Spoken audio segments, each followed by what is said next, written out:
नुआ दिल्ली रे ओडिशार अस्मितार परिचय देउथिबा ओडिशा भवन जहाँ एक वर्षरु ऊर्ध्व मास होईगलानी भंगा जाई ताकू नूतन रूपे नवकलेवर देवार गोटे निर्माण शैली प्रस्तुत करथिले क्षमता को आसु आसु बीजेपी मोहन माझी सरकार आउ तार भितरे गत किछि दिन तले होटेल अशोकार घटिला गोटे अभावनीय घटना ताहा समस्ते जानिछंती। आउ से घटना परे आज कुहा जाउछि बा अभियोग हेउछि लोक देखाणिया भाबे भूमि पूजन करिया पई एई ओडिशा भवन जहाँ नुआ दिल्ली रे ओडिशार अस्मिता रूपे परिचय ताकू वर्तमान समतल करा जाउछि एवं खूब शीघ्र काम आरंभ करा जिवो बोली एहाकू नै चर्चा धरिछि। हेले प्रश्न उठुछि जेतेबेले एक वर्षरु ऊर्ध्व समय धरी एहाकू भंगा जाइछि ए पर्यंत एहार निर्माण आरंभ होई नाही काहीकि अन्य पटरे जेतेबेले एहार कोनोसी मंजूरी बा स्वीकृति आसी नथिला एहार निर्माण को नै एनडीएमसी कथा कहंतु एयरपोर्ट कथा कहंतु अग्नि निरोधक कथा बा फायर सेफ्टी कथा कहंतु कोनोसी स्वीकृति बा मंजूरी जेतेबेले न आस्तिला एको भंगा गला काहीकि पुनश्च भांगी किरी 6 मास एहाकू पकाई रखा गला काहीकि जेतेबेले एहा निर्माण होई नथिला सेतेबेले निर्माण कोनोसी स्वीकृति मिली नथिला बा निर्माण कार्य आरंभ करा जाय नथिला एहाकू भांगीबार यथार्थता उपरे आज प्रश्न उठुछि एवं एई परिस्थिति भितरे वर्तमान एहार निर्माण केबे सरीबो जेतेबेले कोनोसी स्वीकृति आसीनी एहार निर्माण केबे सरीबो ताकू नै मध्य प्रश्न उठिलानी। आउ अन्य पटरे जदि आपण देखिबे होटेल अशोकारे मंत्री विधायक एवं सरकारी ऑफिसर पई कोटी कोटी टंका इतिमध्ये एक वर्ष ऊर्ध्व समय धरी सरकार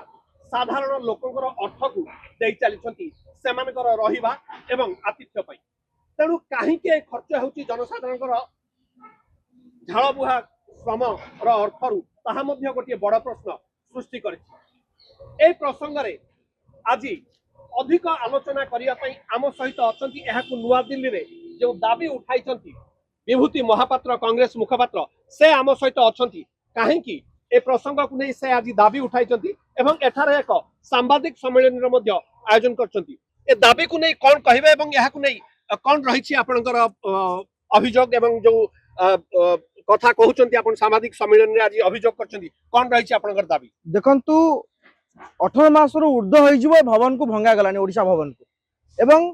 एटी खंडिया हेले इटा वर्तमान पर्यंत गोटे इटा पड़ी पार नै आमे प्रश्न करिया पई चाहूछु ओडिशा सरकार को जदि आपणकर कोनोसी अप्रूवल आसेनी फायर सेफ्टी अप्रूवल आसेनी एयरपोर्ट अप्रूवल आसेनी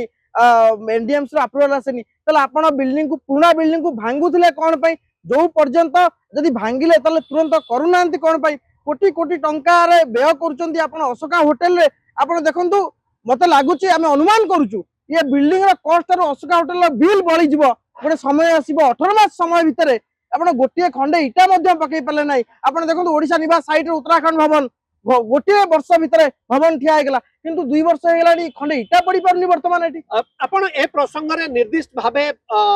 हमर ओडिशा सरकार ओडिशा रो जो कार्यालय अछि सरकारी कार्यालय अछि तार सीआरसी को जणैथिले बा आपत्ति अभियोग करिथिले देखो पूर्वरु अनेक बार आमे गणमाध्यम रे देखिचु ट्वीट मध्य करिचु एठी रेसिडेंस कमिशनर करूचंती कोन जदि ओडिशा सरकारंकर कार्य बुलेट ट्रेन गति न कि कच्छप गति हबो ताले एठी बड़ बड़ अधिकारी मान को को योग्यता आधार रे एमान को बसा जाईची जहा फल रे माने आपण देखंतु कि 2 वर्ष हे गेलानी